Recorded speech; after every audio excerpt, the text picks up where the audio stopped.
Right, so in this video you're gonna learn the 3 steps to actually getting a good career if you're born after 1995. I do think all of these tips can be applied to anybody, even to me, because it's basically gonna be based on my experiences getting my position as a marketing manager. You know, it feels really weird to talk about your own profession like you're holding some sort of a special secret, and I don't think I am, but I do think that I have maybe 15 to 20 years of experience actually getting different types of jobs.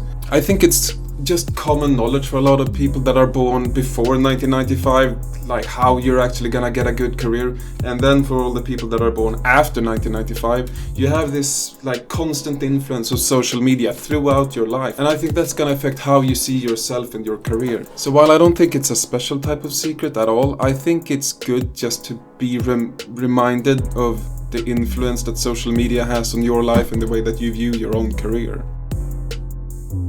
So it's really difficult to get a job these days, right? And it's really scary too. Like we're in the middle of a massive recession, and you can see these few people that are getting massive successes online. Like open your Instagram right now and you will probably see maybe 10, 15 people that are having jobs basically just traveling and making a shit ton of money doing it.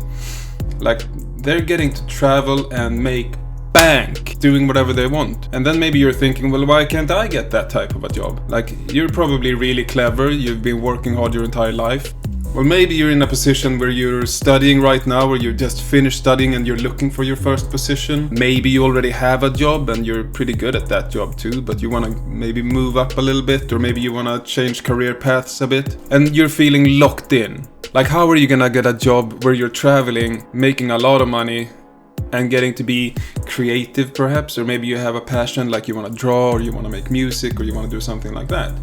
So how do you get a job where you're happy and making the money that you want to make? Well, let's talk a bit about expectations first of all. Your expectations of what you want to do and how you're gonna get there. I think a lot of people are getting a bit fooled by social media. Like if you open up Instagram right now and you're looking at the post, let's say you have 350 people that you're following, then every single day of the year you're gonna see at least one person's top point of that entire year. So I remember one time I was in Australia, and I usually don't post a lot on Instagram, but this time I actually posted. I posted a picture of myself in Australia, and then the week after that I was posting a picture of myself from Slovakia, and then the week after that I was posting a picture from Russia. And I got this question from an old friend of mine, and she was like, well, what are you doing? Like, are you just traveling the world? Is that your profession? What she didn't know was that that was my absolute top point of the last 10 years, and that's why I actually posted something. But from her point of view, I had just all of a sudden gotten an amazing job where I was traveling to these wonderful places and making money doing just that. And I understand why she would think that, because she didn't see the 5 years before that I was just grinding my ass off every single day, making phone calls to people trying to sell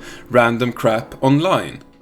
And I think the same thing applies to me. Like if I use Instagram a lot, or Facebook or LinkedIn or whatever you're using, you're gonna see these specific moments, and then you're gonna be thinking to yourself, wow, these people are doing so damn well and I need to do the same. And you get this pressure on you. You get this massive pressure that you have to be successful just like everybody else, and you're not. I think somebody's trying to break into my house. I had this friend, and she was doing decently well in life. Well, she was doing really well, in fact. She was coming from this ultra-rich family, like the top one of the top 1% in the entire country. So when she was looking at Instagram, she was seeing all of her friends doing amazingly well, like ridiculously wealthy people. And every other post was from them traveling, or every other post was about how successful they are, or every other post was about this new pool that they installed in their house, or whatever it was. And she was expecting herself to be in that position too. That was the pressure, and that was the expectations that she had on herself. What she didn't see was every single one of her friends that were not wealthy, because they were not posting anything. And it took her until she was 30 years old until she understood that, oh, maybe I can just build my own career, and maybe I can just do things my own way, and then I can be happy just for me. And I think that's a big shift in your mentality. Like when you stop comparing yourself to other people, then you actually start doing things that are good for you and not just for the looks of it. Anyway, so she actually got a good career path after her 30s by just studying to become a nurse, and that's what she is today. She gets to have a good house, a good life, a good career, and that's it. Funny thing is, she still posts every now and then from traveling, and it looks like she's ultra rich, and I think a lot of her friends would assume that she's ultra rich as well. She's not poor, she's doing well, but like the expectations and the impressions that people get from just watching her pictures, it's insane. It's insanity. So maybe just, maybe don't use social media in that sort of way. Right, so step 2, passion. Playing video games. Maybe you like to draw, maybe you like making music, maybe you like going on walks or working out. And you can use that for your career path as well. Maybe you can get a job where you're doing something else mainly, and then you get to draw doing that too. A lot of people want to have creative jobs, and I get why. I want to have a creative job as well. But maybe you can get a job where you're creative, but not in the way that you were thinking. Like in my position, I'm working as a sales manager / marketing manager. I get to do graphical designs, I get to design websites, I get to make music and use it in commercials. I get to work and make graphical designs for advertisements, I get to design massive events, and I get to meet a lot of people, and I have a blast doing it. But that's maybe not the first thing that you would think about if you're thinking about a creative job. Maybe you're thinking about something else, like just being a graphical artist. But you can combine the different things. And becoming a sales manager, or it doesn't have to be a manager, you can just work in sales, or you can just work in marketing. And you get to use all of your passions anyway. So you shift your focus a little bit, and you look at a career path where you get to do what your passions are, but just within a different type of setting. I have this one friend who was studying up until last year, and he really wanted to help people that are having issues with addiction. And then he got this job as a researcher, and he was loving it for the first couple of months, and then all of a sudden they're telling him that they're gonna change their focus from addiction to immigrants having issues with their health coming into this country. And he was thinking, maybe I should quit because this is not my passion. And I was like, well, what is your passion then? Is it doing this research, or is it specifically addiction? And it was the research part that he wanted to do. That was his passion. He didn't care about the actual forms. He had just locked himself in this mindset that he has to do addiction research. And that wasn't the case. So he switched around and he realized what his actual passion was, broke that down, and then he built a new career out of it. And now he's doing really well. And then the last step, which is a bit boring to be honest, but it's about being practical. So I think it's important to actually go through that. Because if you want to get a good job, you need to look at your CV. That's the thing that you send out to a company and you're telling them about yourself. You don't have to be so damn boring about it. You can do your CV in a way that is actually pretty fun.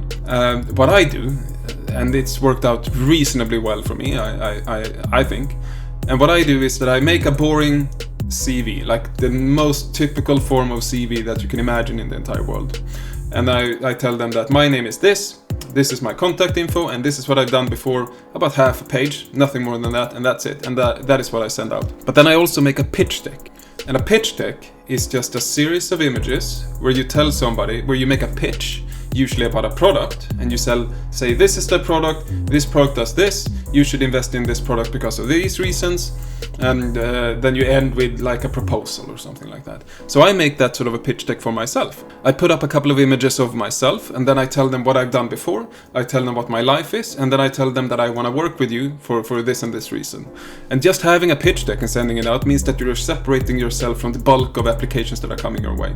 And then you wait a day, 2 days or 3 days, and then you give them a call and you say, hello, my name is Vincent and I'm really interested in your company. I would just want to make sure that you got my application. And they're going to be saying, yeah, well, we got your application. And then you go, oh yeah, I'm the one that sent in the pitch deck. And that's it. You don't have to do anything else besides for that.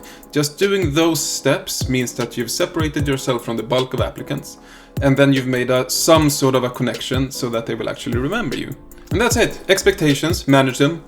Step 2, passions. Make sure that you actually have a passion. It's going to be difficult to be passionate otherwise. Apply them on a position where you might actually get to make some money. And step 3, be practical. I remember my biggest passion when I was 18 was in music. I was trying to learn music production. And then I got my first job, and my first job was as a telephone salesman. And it was fucking horrible. What I had to do every single day was just sit on my ass by a desk and then make about 100 calls every single day and trying to sell people fruit baskets. That is a shitty job, but I did it every single day for 3 months. And the last person that I called up at the end of those 3 months was a guy who actually owned a company, a travel agency. And I tried to sell him fruit baskets. And by the end of the call, he was like, could you actually call me back in a couple of hours because I have an interesting proposal. So I did. I waited until I got off work and then I called him back and I was like, hello, my name is blah blah blah and I was trying to sell you fruit baskets. And then he told me, we're actually looking for sales managers and you seem to be fitting the type that we actually want. So do you think you could go in for an interview? So then I quit my job and then 24 hours later I was in his office signing papers to get the job as a sales manager for a travel agency. And in that travel agency I got to travel to Hong Kong, I got to travel to China, Singapore, Russia, Slovakia, Italy, Germany. So that was my life, traveling around the world and doing sales. So I got to combine those two passions. That's it.